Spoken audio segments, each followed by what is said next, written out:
ఈరోజు నీ ధన్యత ఏంటి? అయ్యో, ధన్యతను కోల్పోయావే. దేవుని కొరకు దుఃఖపడి ధన్యతను కోల్పోయావే. దేవుని కొరకు ఆకలి దప్పులు కలగగలిగినటువంటి ధన్యతను కోల్పోయావే. దేవుని కొరకు, నీతి కొరకు హింసింపబడగలిగినటువంటి ధన్యతను కోల్పోయావే. ఈరోజు దేవుని పేరట, దేవుని కోసం నీకేం బాధ కలగట్లా. నశించిపోతున్నా నీకేం బాధ కలగట్లా. ప్రపంచం అంత స్థితికి వచ్చినా నీకేం బాధ కలగట్లా. నీ పిలుపుకి నువ్వు లోబడకపోతున్నా నీకేం బాధ కలగట్లా.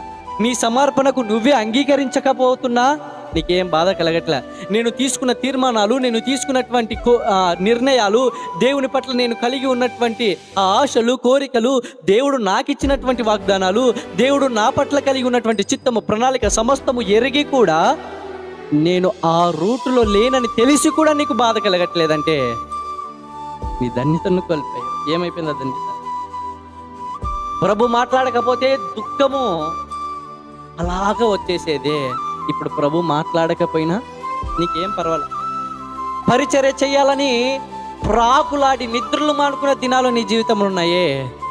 ఇప్పుడు పరిచర్య చేయకపోయినా అలాగే మౌనంగా ఉన్నా నీకేం బాధ కలగట్లా.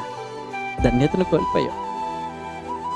దేవుని కొరకు నీ తలాంతులు వాడబడుతున్నప్పుడు నీవు కలిగి ఉన్నటువంటి ఆత్మీయ స్థితి ఇప్పుడు కోల్పోయినా నీకేం బాధ కలగట్లేదు.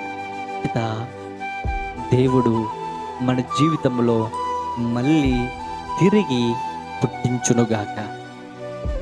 ఆ ధన్యతను దేవుడు మళ్ళీ తిరిగి పుట్టించునుగాక.